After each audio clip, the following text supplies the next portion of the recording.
இந்த கியோவோட ரேட்டு எல்லாத்தையும் ஏத்துனாங்கல்ல, அவங்க வீட்டு கல்யாண விசேஷ செலவுக்காக இதை ஏத்துனாங்க.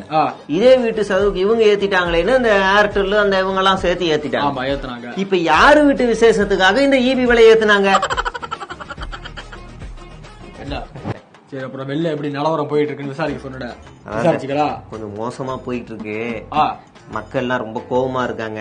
மக்கள் சிறிய சிறிய சிறிய அளவுல ஈபி ஏத்தி விட்டுறீங்கல்ல 3 முறை. ஆமா, அத வந்து கொஞ்சம் கோபமா இருக்காங்க. 2020 ஒரு சராசரியா ஒரு குடும்பம் 200 யூனிட்டுக்கு 170 ரூபா கட்டிக்கிட்டு இருந்துச்சு. சரி, நம்ம ஆட்சிக்கு வந்து இந்த 3 வருஷத்துல இப்ப 200 யூனிட்டுக்கு 450 ரூபா கட்டுறாங்க அப்படின்னு சண்டை கோபமா இருக்காங்க. அவங்களுக்கு வந்து விவரம் தெரியாம பேசுறாங்க.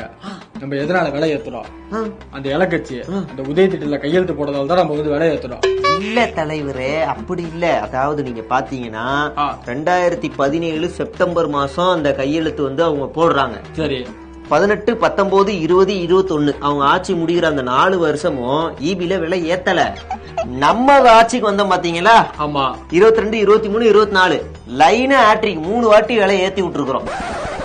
ஆமா, இப்பெல்லாம் நீங்க பேசாதீங்க, புரியுதா? பெருசா கரெக்டா பேசுங்க. இது எதனால நம்ம விலை ஏத்துறோம்?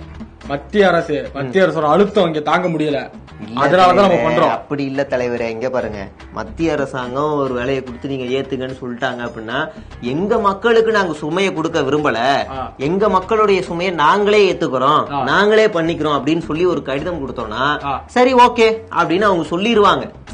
அதெல்லாம் பிரச்சனை கிடையாது. இதுல இன்னொன்னு என்ன தெரியுமா? நீங்க வந்து இந்த 2021 முடிச்சதுக்கு அப்புறம் முதல் தடவை நம்ம ஏத்தணும்ல, அப்ப என்ன உருட்டணும் ஞாபகம் இருக்கா? அப்ப என்ன ஒரு உருட்டு உருட்டுறோம். நிலக்கரி விலை ஏறி போயிருச்சு, அதனால ஈபியோட விலையை ஏத்துறோம்னு ஒரு உருட்டு உருட்டணும். ஆமா, அதுதானே உண்மை. அந்த டைம்ல, அதாவது செப்டம்பர் மாசம் 2022 ஒரு டன் நிலக்கரியோட விலை $437 இருந்துச்சு. சரி, அதனால நம்ம ஏத்தணும். ஆமா, இன்னைய தேதிப்படி ஒரு டன் நிலக்கரியோட விலை $135, அதாவது 70% குறைஞ்சிருக்கு. அப்ப நம்ம ஈபியோட விலையை குறைச்சிருக்குமா இல்லையா? சொல்லுங்க, குறைச்சிருக்கணுமா இல்லையா? இந்த மாதிரிலாம் பேசாத, கரெக்டா பேசு, புரியுதா? எந்த ஒரு துறையும் நஷ்டத்துல போக கூடாது, லாபத்துல மட்டும்தான் இருக்கணும். அப்ப லாபத்துல இருக்கணும்னா அது விலையை ஏத்தி பண்ணாதான் கரெக்டா இருக்கும். அதுக்கும் டேட்டா எடுத்துட்டு வந்திருக்கேன் தலைவரே.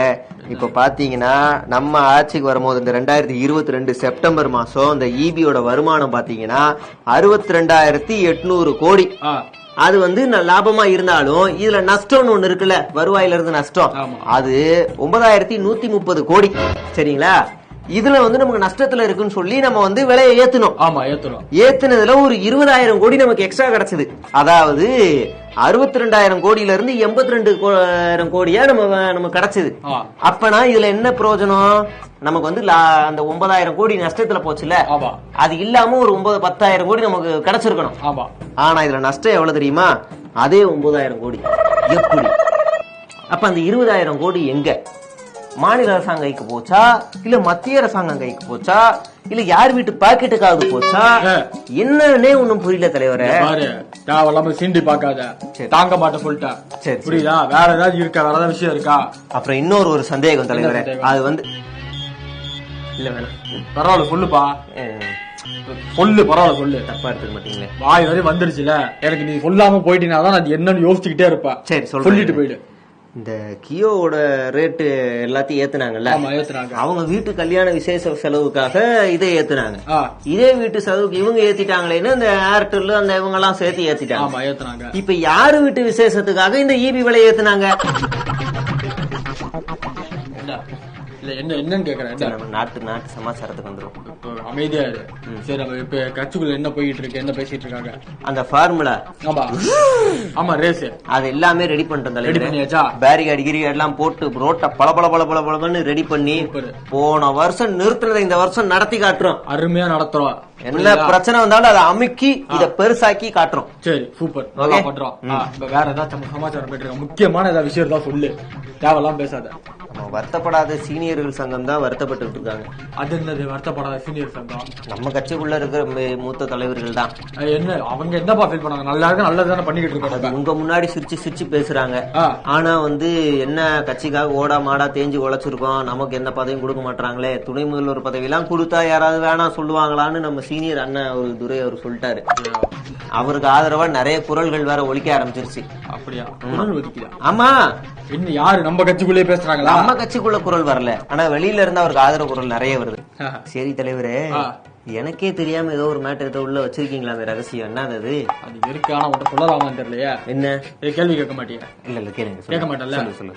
இந்த கொஞ்சம் லாஸ்ல போற மாதிரி இருக்கு, அதனால அதை கொஞ்சம் ஏத்தி விட்டுட்டு ஏதாவது ஒரு இதை போட்டு சமாளிப்போம். ஆமா, அப்ப இதை ஏத்திட்டோம், அப்புறம் இது லாஸ்ல போனுச்சுன்னா அதுல ஏத்தி ஏதாவது பண்ணாதான் மேனேஜ் பண்ணாதான் ஓட்ட முடியும். சரி சரி தலைவரே. இல்ல சார் பேருந்து மாசம் 500 1000 அடடே. கேள்வி கேட்க மாட்டேன். இல்ல நான் கேட்கவே இல்லை, கேள்வி கேட்கல, நான் சும்மா அப்படி ஜாலியா பேசினேன். அடுத்து வேற எதாவது ஏத்துறதுக்கு யோசிப்போம்.